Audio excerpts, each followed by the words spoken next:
The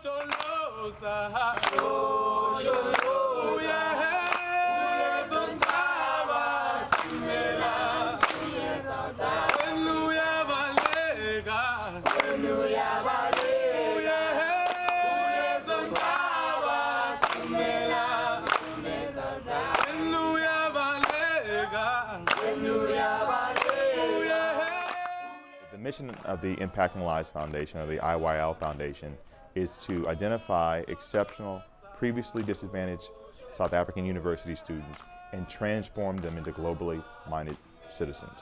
We do that by bringing them to America to basically see civil society in America in action.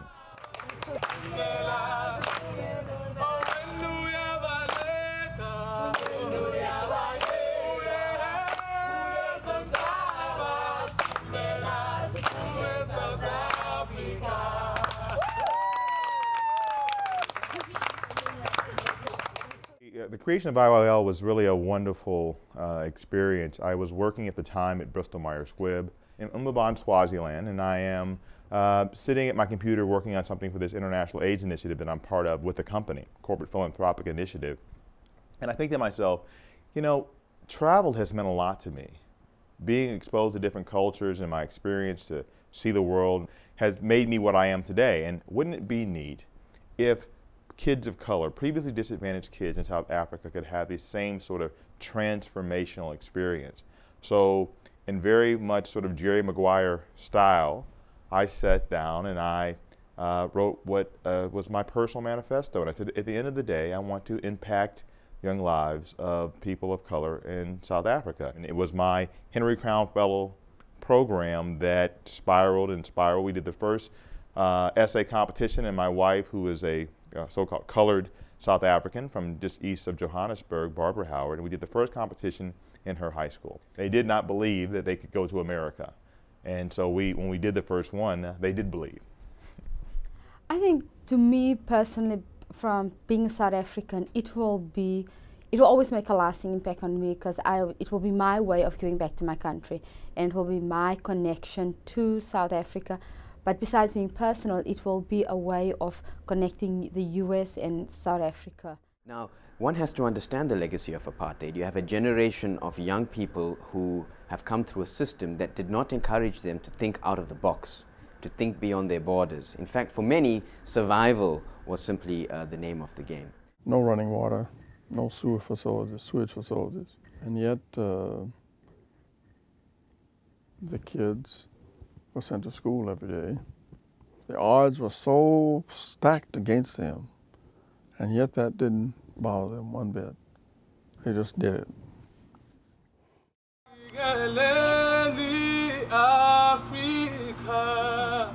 It's quite a creative program in the sense that it takes a mentorship model of connecting people across borders. So again, you have this filtration and exchange of knowledge from committed leaders in the US who mentor young leaders out of South Africa.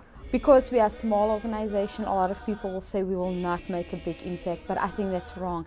Sometimes you do need these small organizations, because you take one person, like Nelson Mandela, to make a change. And ultimately, as we know, young people will eventually be the people that run the country. So they have these friendly, positive experience and relationships with Americans, and Americans see them on equal footing. But ultimately, that's going to be the sort of the wind beneath the sail that helps South Africa and eventually Africa. My dream is, in many years to come, we have a president of South Africa.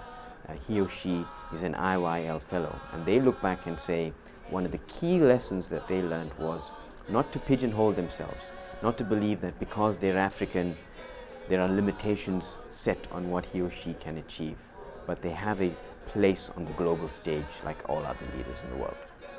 When they look you in the eye and say, I am a different person, Dr. Howard. I am a different person. I'm a more hopeful person. I'm a more professional person. I'm a more prepared person to be a part of this cosmopolis, as it were, because I had this experience. They have been to America. They have seen this city on the hill. They understand that they have a place on the hill, and they want to bring people up with them.